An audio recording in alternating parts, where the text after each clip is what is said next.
Anti-vaxxer movement rolls on. While it's certainly a national story with 26 states now reporting measles cases, there is a New Mexico angle. It seems we have a loophole in our system here that allows parents to exempt their child without the required documentation. John Roby in the Santa Fe Reporter discovered a startling amount of school-age children in the state not vaccinated because of questionable religious exemptions. Indeed, the Department of Health issued a warning back in 2015 about this loophole, and they could see the trend coming. They alerted the legislature. There was some movement there, but it died. And I'm very curious from your point of view, what happened there? How come these folks couldn't quite act on something that has serious health implications for everyone in our state? The autism advocates are very active and very vocal. I heard plenty from them when I was a senator, and I think they're still going on. Right. And this is based in a misconception that measles vaccination causes autism.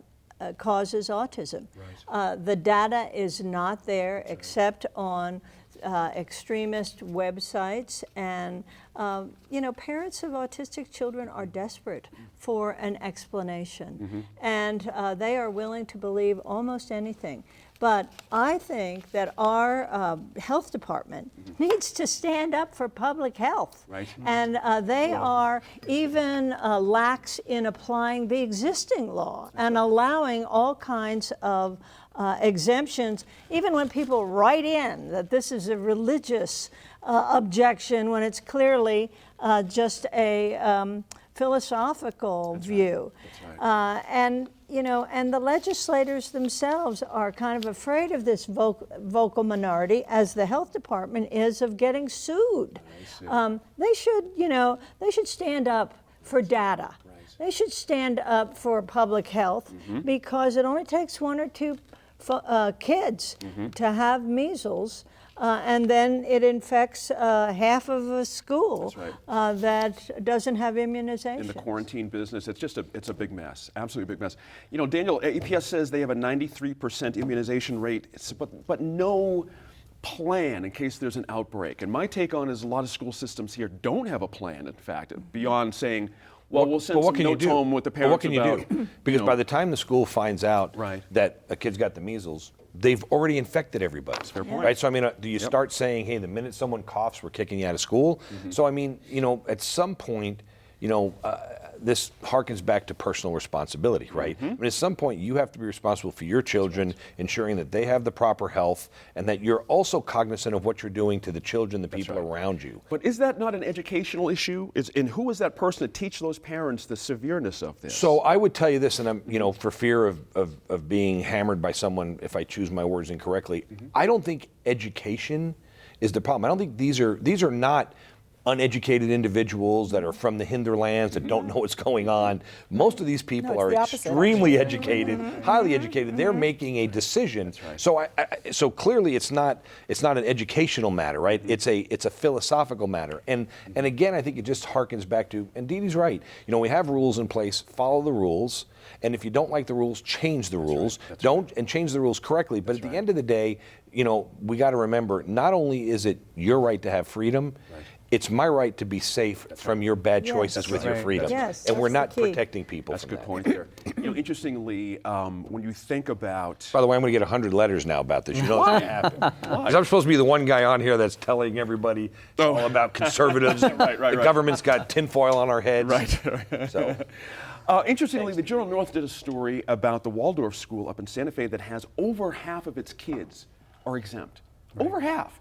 The DOH had a statement that calls it, quote, this is a quote, a risk to public health.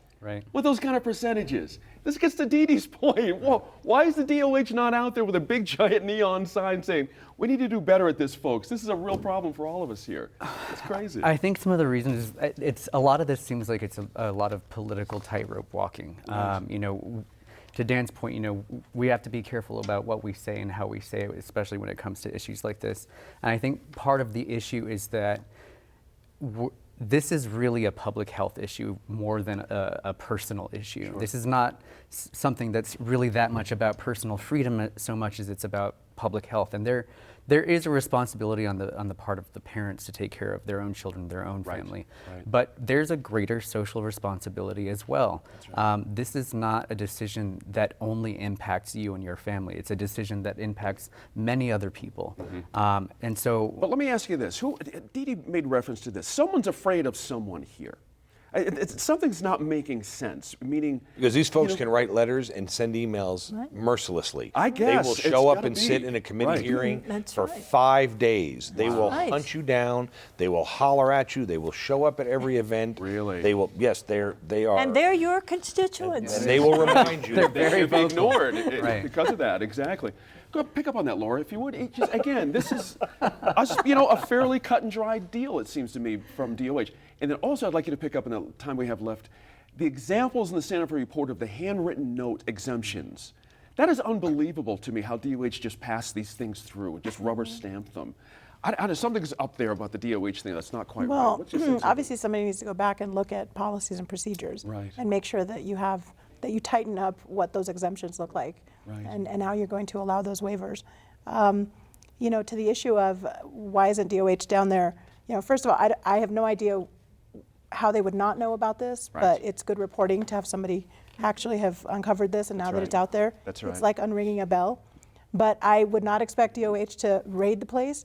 I think there's a big difference between the Waldorf School and Rio Grande High School, let's say. Right. And I think if it was Rio Grande High School, there'd be a bigger effort to try to address that. But what's ironic in this discussion is that's not the population that is the anti-vaxxers. The anti-vaxxers are an affluent, well-educated, well-connected politically, Backed with good money, affluent too, group now. of people who That's are right. able to connect across different states. I mean, we saw in California there's a big anti-vaxxer movement, Right. and there's a bill currently in the legislature there to try to tighten up the exemptions.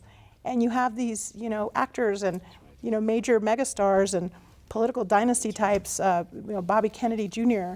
and Jessica Biel showing up to, right. to oppose these bills. very persuasive. So That's right. it's a very interesting group of people, and they're obviously politically correct. I'm not sure it's politically connected. persuasive. I think it's influential, but that's Yeah. persuasive. Right, that's a good point. But I think for Distinction there. the I can go with average that. person out here, it's a little Yeah. nutty to Yeah. not to think that there are that many students, at least, especially in one school, that are exempted from this It's not vaccination. like Judge Reinhold showing up to be in favor of this or something like that. That's I mean, right, you know, too. it's not like Wise guy. That's all the time we have. There was so much more to talk about this week. We nearly decided to debate affordable housing remedies in places like Santa Fe. We did get to that topic in our Facebook Live conversation. Find that online at New Mexico in Focus on our Facebook page.